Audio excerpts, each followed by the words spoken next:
Hello दोस्तों, स्वागत है आपका स्लीपी क्लासेस में। दोस्तों, टूरिज़्म बिज़नेस जो है वो काफ़ी ज़्यादा इम्पॉर्टेंट रहता है किसी भी इकॉनमी के लिए। और कोरोना में हमने देखा है कि टूरिज़्म बहुत ज़्यादा इफ़ेक्ट हुआ था। और टूरिज़्म के लिए क्या होता है, आपके साधन होते हैं, रोड्स होते हैं, एरोप्लेन्स होते हैं और ट्रेन्स होती हैं। ठीक है, तो आज का जो टॉपिक है करंट अफेयर्स में वो पढ़ेंगे भारत गौरव स्कीम। अब ये क्या है, अब प्रमोशन और अट्रैक्शन करनी है टूरिज़्म बिजनेस को, तो इंडियन रेलवेज़ ने अभी रिसेंटली ट्यूसडे को लॉन्च कर दिया है भारत गौरव ट्रेन्स। ठीक है जी, जो कि प्राइवेट प्लेयर्स जो हैं वो चलाएंगे। और ये थीम बेस्ड सर्किट्स होंगे इस पे। ठीक है जी, थीम बेस्ड सर्किट्स कैसे होते हैं वो भी हम जानेंगे। और इस पॉलिसी के साथ क्या है, ये ऑफ़र करता है ऑपरेटर्स को राइट ऑफ यूज़। तो राइट ऑफ यूज़ के बारे में भी करेंगे, रेक्स को कैसे यूज़ कर सकते हैं, इंफ्रास्ट्रक्चर को कैसे कर सकते हैं। और रेलवेज़ ने लिबरलाइज कर दिया हुआ है, एक सिंप्लीफाइड पार्ट ऑफ ऑपरेशंस कर दिया है, जो कि यूजुअली आईआरसीटीसी करता है। आईआरसीटीसी आपको पता है Indian railway catering and tourism corporation है। ठीक है, तो हम जानेंगे। देखिए, अब तो कॉन्टेक्स्ट क्या है, देखिए कि Bharat Gaurav scheme launched by railways for private players. ठीक है, अभी देखिए किस लिए है, ये इसलिए है कि प्रमोट करेगा एंड अट्रैक्ट करेगा टूरिज्म बिजनेस को। और इंडियन रेलवेज ने भारत गौरव ट्रेन्स जो है वो लॉन्च किए हैं। और ये प्राइवेट प्लेयर्स जो हैं, थीम बेस्ड जो हैं हमारे सर्किट्स होते हैं। अब थीम बेस्ड सर्किट्स क्या होते हैं दोस्तों, देखिए जैसे आपकी अयोध्या ट्रेन्स होगी, या फिर आपका भारत दर्शन ट्रेन हो गई, या फिर गुरु कृपा ट्रेन होगी। अब इसमें क्या है कि अयोध्या ट्रेन में आपने देखा होगा कि आपको अयोध्या पे लेके जाएंगे। ठीक है, उस तरीके से है। और अगर गुरु कृपा है तो मतलब आपके एग्जाम्पल अगर दे दिया जाए कि आपके गुरु नानक देव जी कहाँ कहाँ पे जा चुके हैं तो वहाँ पे आना है। या फिर रामायण एक्सप्रेस है, जो कि एक ऐसे टूर या सेवर प्लेसेस पे जाते हैं जो कि लॉर्ड राम से कनेक्टेड थे। ठीक है, उस तरीके से। तो ये अब भारत गौरव जो है ऑपरेटर्स, वो एक सिमिलर बिजनेस मॉडल है जहाँ पे कि इस तरीके से ही काम करेंगे। अब ये पॉलिसी क्या है, ये राइट ऑफ यूज़ भी जो है इसके बारे में बात करते हैं। तो राइट ऑफ यूज़ को भी हम अच्छे तरीके से देखेंगे। ठीक है, चलिए अब देखते हैं भारत गौरव पॉलिसी है क्या। बेसिकली देखिए इसमें क्या है कि कोई भी ऑपरेटर और सर्विस प्रोवाइडर और वर्चुअली भी कोई भी लीज़ कर सकता है ट्रेन फ्रॉम इंडियन रेलवेज़। ठीक है, तो मतलब ये हमने खोल दिया है प्राइवेट ऑपरेटर्स के लिए। अब इसमें टेन्योर की बात करते हैं। तो इस जो टेन्योर है अरेंजमेंट की, वो मिनिमम 2 साल का है और maximum codal life of the coach है। Codal life of the coach क्या है कि सपोज़ कोचेस की एज होती है कि सपोज़ 25 साल हो गई।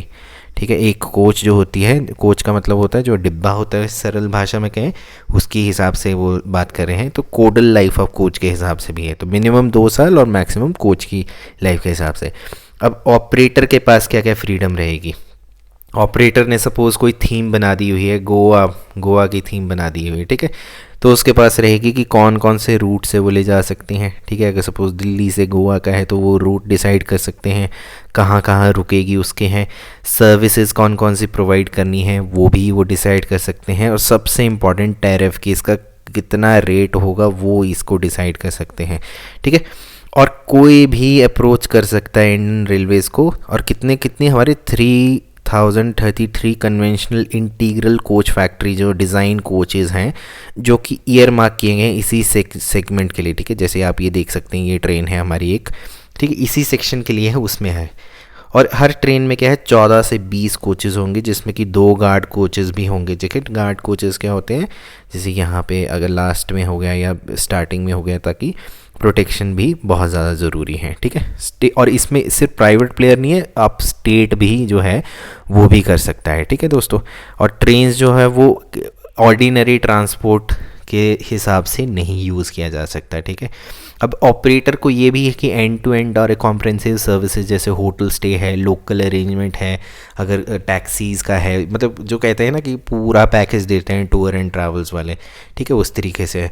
तो अब जो रेलवे जो है वो कैसे प्रोसेस करेगा। ठीक है, आपके जो जितने भी है जो रेलवे जो एप्लीकेशंस कैसे करेंगे, तो एक स्पेशल यूनिट क्रिएट किया जाएगा जोनल रेलवेज़ के हिसाब से, और वो एप्लीकेशंस जो हैं वो एप्लीकेंट से लेंगे और end to end procedural requirements होंगी ऑपरेटर्स की। अब ये जो यूनिट है वो ऑपरेटर्स को बताएंगे कि आपके ने कौन कौन सी आइटिनरी रखनी है, पब्लिक आउटरीच कैसी होनी चाहिए। ठीक है, नेसेसरी अप्रूवल्स वगैरह क्या हैं, ताकि मतलब कि एक सिंगल विंडो पे ये सारा का सारा सिस्टम हो जाएगा। ठीक है, तो अब देखते हैं कि जो कॉन्ट्रैक्ट है उसमें क्या क्या कर सकते हैं हमारे ऑपरेटर्स, ठीक है। अब देखिए, कोई भी पार्टी है, सबसे पहले तो वो ऑनलाइन रजिस्टर करेगी और एक वन टाइम फीस होगी 1 लाख रुपीज़ की, ठीक है जी। और ऑपरेटर जो हैं वो अपनी फर्निशिंग कर सकते हैं, इंटीरियर्स जो है ट्रेन की वो अपने हिसाब से पूरी की पूरी डिज़ाइन कर सकते हैं, लेकिन उसकी जो है सेफ्टी और ऑपरेशन नॉर्म्स जो हैं वो उस हिसाब से। अच्छा, वो जो सर्किट है उसका नाम भी अपने हिसाब से कर सकते हैं कि चलो गोवा एक्सप्रेस टाइप में, ठीक है, वो अपना नाम दे सकते हैं। और उसमें वो अपनी एडवर्टीज़मेंट स्पेस भी रख सकते हैं कि अगर देना है, ठीक है, मतलब कि वो ब्रांडिंग भी डाल सकते हैं, चाहे बाहर करनी है या इंटीरियर में करनी है ट्रेन के। और वो एजेंसीज़ के साथ भी टाई अप कर सकते हैं ताकि उनका बिज़नेस भी बढ़े और लॉजिस्टिक्स वगैरह भी हो। अच्छा, फूड और एंटरटेनमेंट के लिए भी वो कर सकते हैं। अच्छा, जो पॉलिसी जो है वो नॉन वेजिटेरियन फूड अलाउ करेगी नहीं करेगी इस पे अभी कुछ हुआ नहीं है, लेकिन इस तरीके से लग नहीं रहा है कि इंडियन रेलवेज़ इस पे रिस्ट्रिक्शन डालेगी, ठीक है।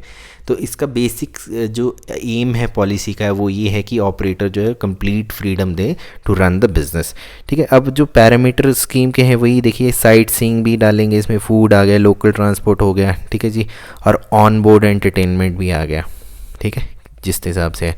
तो ये है आपके कि ऑपरेटर्स जो हैं कॉन्ट्रैक्ट में क्या क्या हो सकते हैं। अब किस टाइप की कोचेज़ जो हैं वो एन ईयर मार्क किए गए हैं वो भी हमें पता है कि कन्वेंशनल एसी क्लासेस कोचेज जो क्लास 1 होती है, 2 होती है या 3 होती हैं, ठीक है, वो किए हैं। और साथ में नॉन एसी स्लीपर कोचेज़ भी हैं और एसी चेयर कार्स भी हैं और पेंट्री कार्स भी जो हैं इसमें की गई हुई हैं, ठीक है।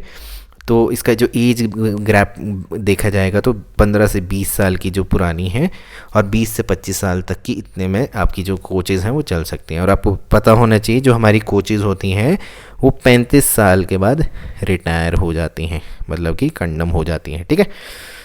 चलिए अब देखते हैं राइट ऑफ यूज़ चार्ज क्या होता है, ठीक है। राइट ऑफ यूज़ चार्ज के बारे में बात करें तो हम देखेंगे कि एक्चुअल में होता क्या है, ठीक है। राइट ऑफ यूज़ चार्ज क्या है कि देखिए, सबसे पहले तो 1 लाख वाली चीज़ आपको पता है। अब सिक्योरिटी डिपॉजिट जो है पर रेक, ठीक है जी, पर रेक के हिसाब से जो है वो देगा। अब रेक क्या होता है, जो फिज़िकल एसेट होता है जिसमें कि पूरी कलेक्शन ऑफ कोचेज़ होती है जो कि एक इंजन से चलती हैं, जिसमें इर्रिस्पेक्टिव ऑफ जो साइज़ वगैरह है वो ड्यूरेशन ऑफ जो है हमारा राइट ऑफ यूज़ जो है वो डिसाइड करता है। और first year right of use जो है वो कि सबसे पहले ही देना पड़ेगा, और सेकेंड ईयर जो है वो 15 दिन जो है कंप्लीशन ऑफ पिछली प्रीसीडिंग ईयर उस पर देना पड़ेगा।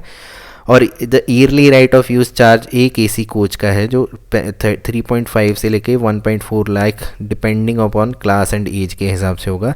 और पेंट्री कार जो राइट ऑफ यूज़ है वो 2 लाख से लेके 6500 होगा, वो भी एज और टाइप से होगा। और नॉन एसी स्लीपर का है 1.8 लाख टू 96,000, ठीक है। तो ये राइट ऑफ यूज़ चार्जेस हैं। तो ठीक है दोस्तों, तो आपको अब थोड़ा आइडिया लग गया होगा कि अगर आपसे कभी क्वेश्चन पूछा जाए कि भारत गौरव स्कीम किस चीज़ से रिलेटेड है तो इंडियन रेलवे से है, और ये एक टूरिज़्म और इकोनॉमी से रिलेटेड काफ़ी ज़्यादा है, और मुझे लगता है कि इससे काफ़ी ज़्यादा प्रॉफिट आने के संभावनाएं हैं। ठीक है दोस्तों, तो ये थी आज की करंट न्यूज़, ठीक है जी, करंट अफेयर्स, और मिलेंगे आपसे फिर से अगली करंट अफेयर्स के साथ। तब तक के लिए टेक केयर, नमस्कार, मेरा नाम है भवे, मिलते हैं